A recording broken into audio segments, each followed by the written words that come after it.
Yo, welcome to the episode of Superkick Podcast. I'm your host, Ringside P. About to get into it, y'all. We have some SmackDown to talk about. We have some Saturday Night Main Event to talk about. We got some Monday Night Raw to talk about. A lot of great things happened over the last couple of days. We're going to get into it. Before we get started, make sure you like, subscribe, share, comment, give me feedback. Check out the Reel, check out the Short, check out the TikTok. All that good stuff. The Superkick store. Take me on Table Lives and Bumps. Check me out on Spotify. First topic I want to get into is, what does the future of WWE look like? Not so much of where there's no Seth Rollins' future, but who's going to carry WWE in the future? Like, we know that Roman doesn't have a lot in this time. Jey Uso talking about retiring soon. Same thing with Seth Rollins. You know, Randy Orton got to go. We don't see John Cena's farewell tour. A lot of people, right? So who's going to be some of those people, the mainstays, that help elevate WWE in the next years or so? First person I'm talking about is Braun Breaker. You know he's a genetic freak. He got the Steiner math. He's explosive. He got personality. The ring work is there. His matches are there. Even Paul Heyman said, man, this dude's going to be a WrestleMania main eventer for years to come. Back to back. So he's on my list. Another person on my list is the #1 draft pick for SmackDown. Himself, Carmelo Hayes. Once he gets some pyro, it's out of here. He needs some pyro. He already got the Dre around his neck. He needs some pyro. The match quality is there. He sells amazing. He got good timing. Decent amount. He's pretty good on mic. You know, he interacts well with people. I love the thing he had with him on Andrade. I'm feeling the thing with him on Aleister Black. Him and Miz right now are money, you know. So I'm just hopeful that he's gonna be one of those dudes, along with Braun Breaker, to keep carrying WWE into the future. Flip it to the women's side. For sure, we got Roxanne Perez. And this really is main roster, because I won't get so much into NXT, because I know once Stephanie get put up to the main roster, she's going to be one of the people too, right? But Roxanne Perez, man, she's a prodigy, man. The name says it all. She got all of it, everything in the ring. The look, just the attitude, the sass. Like, I like what they kind of building with her and Liv. I kind of have a tenfold theory with that too. I like that, but I just like everything they're doing with her right now. At first, I was a little skeptical when they brought her up with Julia, but now they kind of just, they separated them, and she's on her own path, Julia's on her own path, and I'm excited to see what Roxanne Perez is going to do on the main roster now. As long as the creative is there, man, she has the talent. So I'm gonna let you guys fill in. Give me someone. Give me another man. Give me another woman who's gonna be that person to keep carrying the torch for WWE into the future. Let me know. Comment below who you guys got. Superstar with Superkicks of the week is none other than Johnny Gargano, man. I know people got a disdain for Jordan Mids. We only rocking the lows. Made the lows, mainly the highs, mainly the OGs, so people ain't really feeling the Miz. But he has a Miz on, some olive sails, kind of like a army green, black on the toe, Jordan, Master DIY shirt. You know how what I always say about, man, how they put the shoes together with the shirts, with the fits. So, and he got the super kick with Jordan Miz. Yo, Jordan 1 give people super kicks, like, so. Not too sure how many people got these, but if you don't mind rocking Jordan Miz, if Jordan Miz are your thing, let me know. Comment below, would you rock Jordan Miz? And if you saw a superstar over the past week, I saw Bronson Reed with the black Air Force One on, and I think that was Supremes. So if you see another superstar with Super Kicks of the week to you, let me know. Comment below who you guys got. All right, man. Let's talk about these women mid-card titles. The women's IC title, the women's US title. Do you guys feel like WWE is trying to elevate these titles and put some focus on them? We got Becky Lynch back into the picture with Lyra Valkyria. You know they're going to have some good matches. They got a match of Money in the Bank. I don't know, man. I think Becky might take it. I can't see Lyra having 3 over Becky. And this ain't really still with the Becky Hogan thing. I think this still is going to lead to helping elevate Lyra Valkyria, but also helping to, it's going to sound crazy, to elevate Bayley, right? I feel like Bayley gets looked over when you talk about the original 4 horsewomen, you know, her, Sasha, Becky, and Charlotte, you know, and Bayley got the accolades. She got the title reigns. She's done everything except win these mid-card titles right now, you know, same thing as Becky. But I feel like she still gets looked over, and hopefully this leads into a feud with her and Becky, and it can help push Bayley and make her on the same level as the rest of the 4 horsewomen. So I'm liking what they're kind of doing with that, with the women's IC title. Now the women's United States title, I don't know what they're doing. Watching Saturday Night Main Event, crowd backing Chelsea Green, obviously. So it's like, since Chelsea didn't win, is she going to win the women's Money in the Bank? You know, Chelsea has all the charisma, and I feel like she was pulling out newer moves that you haven't seen her do in WWE. She was actually, like, I feel like they was allowing her to free her a little bit, let off the leash a little bit. You know, just her character work is always great, and I feel like she's just great as a champion. And we got to put Zelina Vega in these situations that help elevate the title. Didn't particularly like that match at Saturday Night Main Event. We can see what we can do after that. Who's next for Zelina Vega to fight? That being the Southern rivalry, because you got Money in the Bank going on right now, and I feel like a lot of the focus for the women's going to be on that, and not so much on the U.S. title. And still going to be more focused on the women's championship, you know.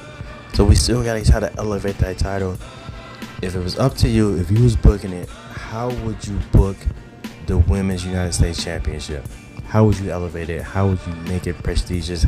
How would you make it to where people want to see matches with it, and make people want it?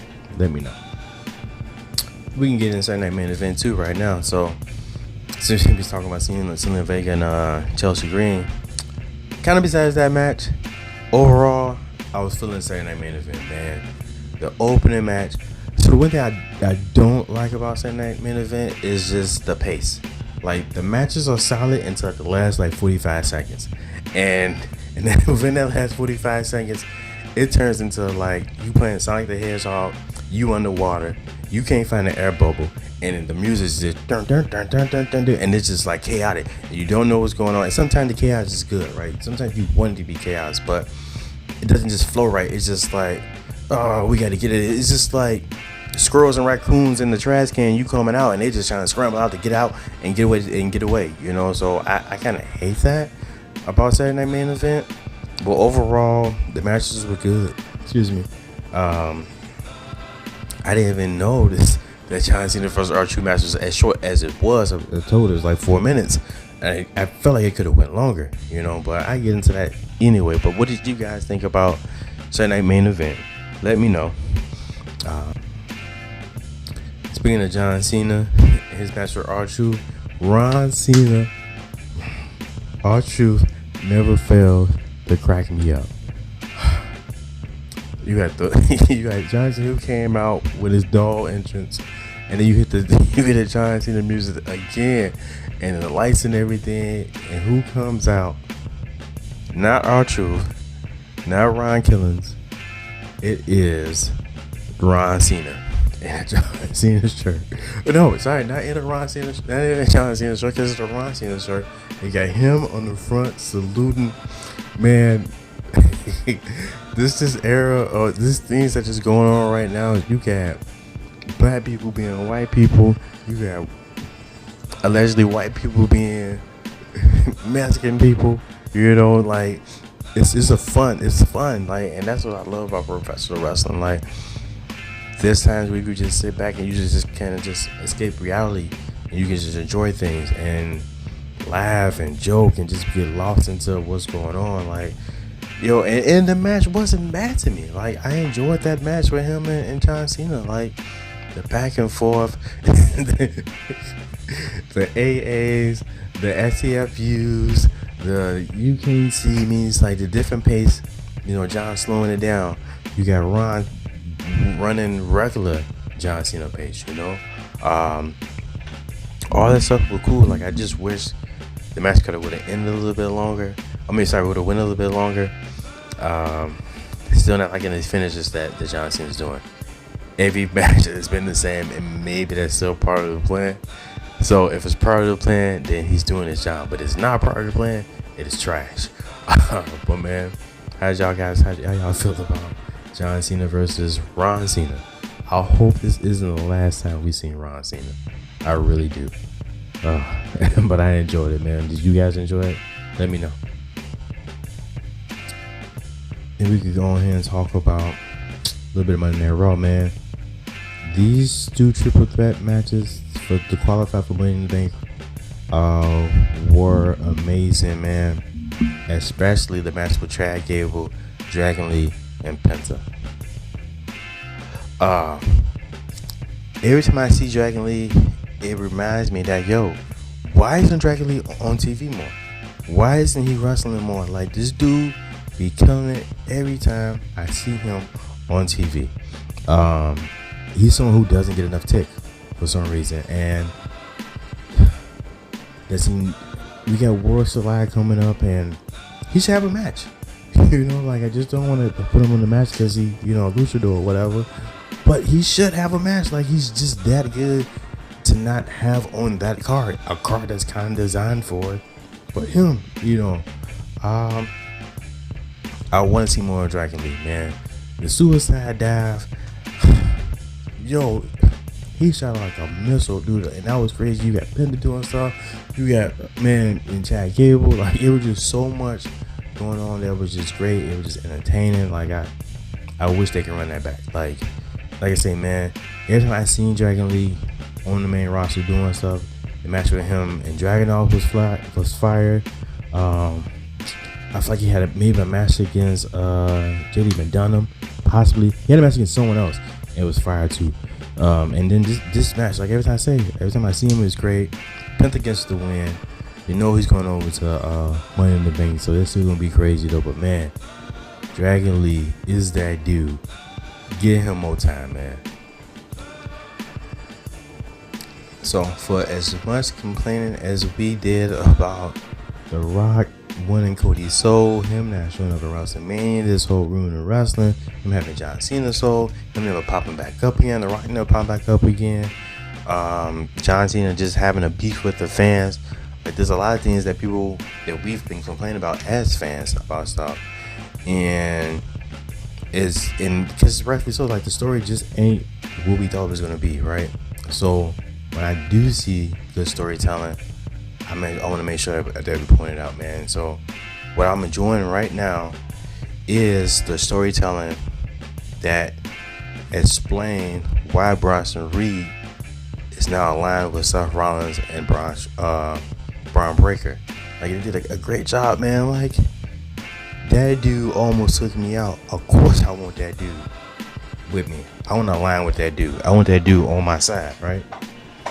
So I love that. And I just love that opening segment in general with Paul Heyman and Seth Rollins. I don't know how far this faction can go, but man, I like how things are setting up. Like, I didn't expect Bronson Reed to even come back. Like, I didn't know when he was going to be scheduled to come back, you know? Injury, blew out his ankles, you know, but the dude's back. Tsunami and CM Punk, bulldozing CM Punk through the barricade, like, craziness. Like, and I'm just looking forward to Bronson Reed, Braun Breaker.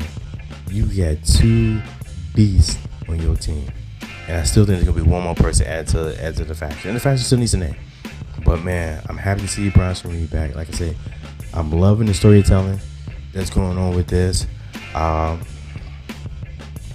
I like that the emphasis that it leads to the World Heavyweight Championship, right?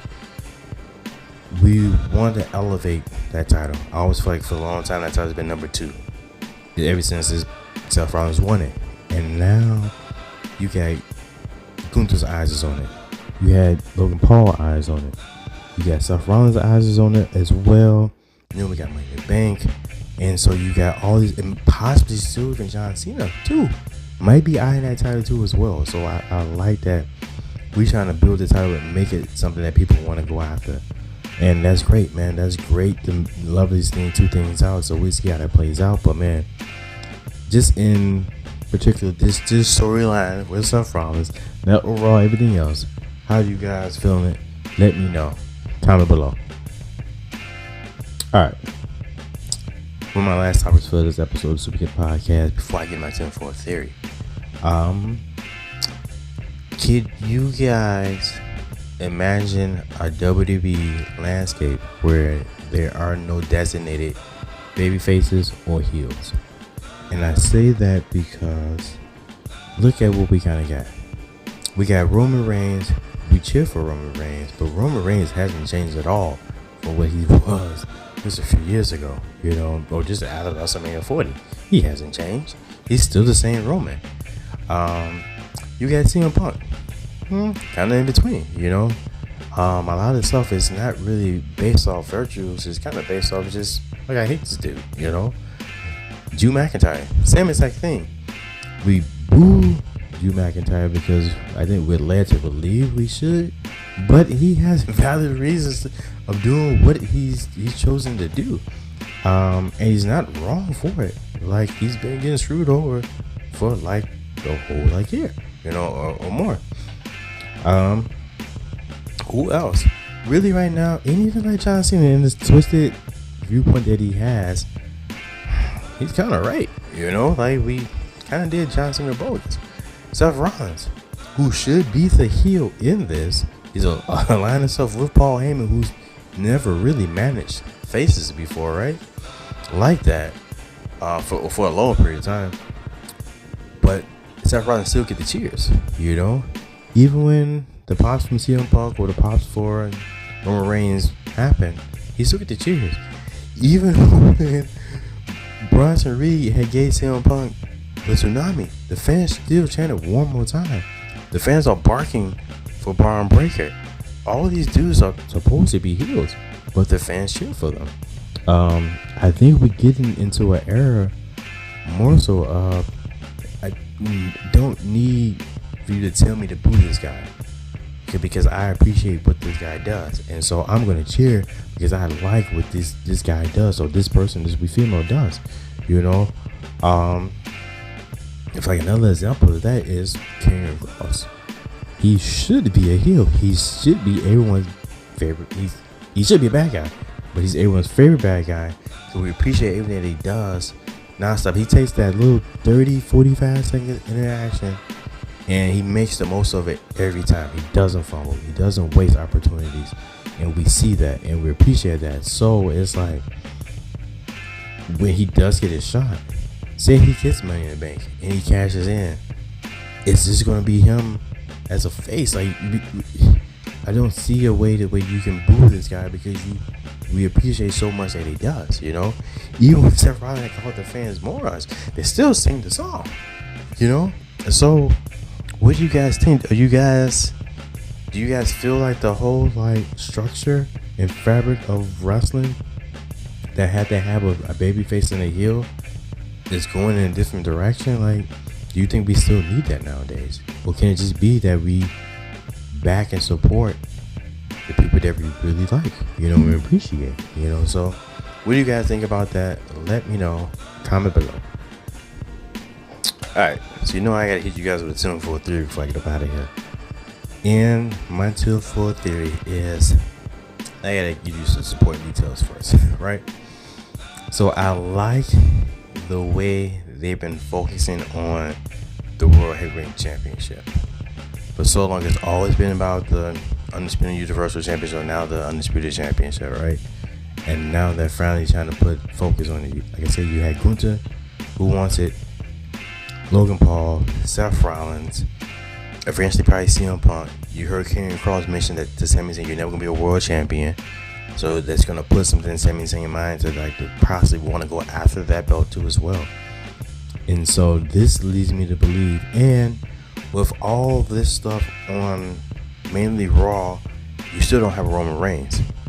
And if the end goal for Seth Rollins is to get the World Heavyweight Championship right now, then I think Roman's going to come after Seth and them, right?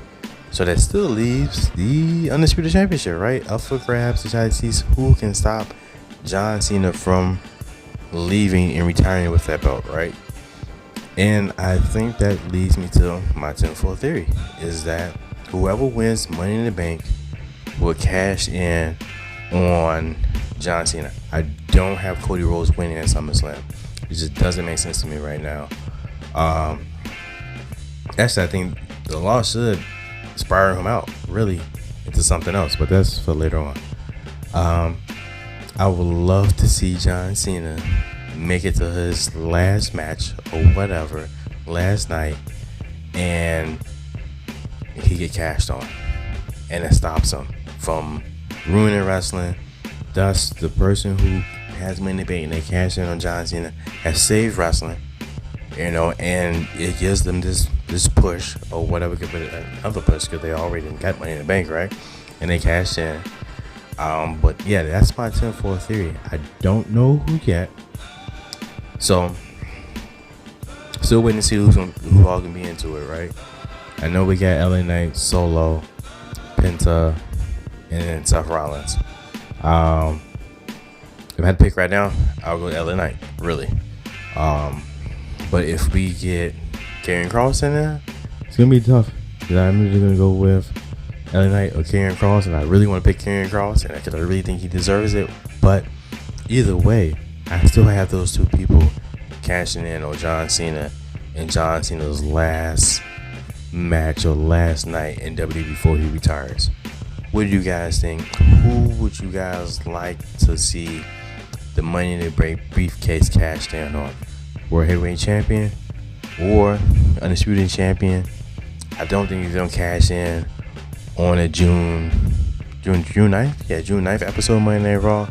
Like I said, I want to see them hold that briefcase to the end before John Cena try to walk out the door with the championship and cash in on November. What did you guys think?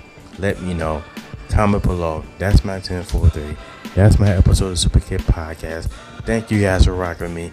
I changed up the background a little bit. I'm still tweaking some things out, but let me know, man. Like, subscribe, share, comment, feedback, all those great things. Till next time, adios. Peace.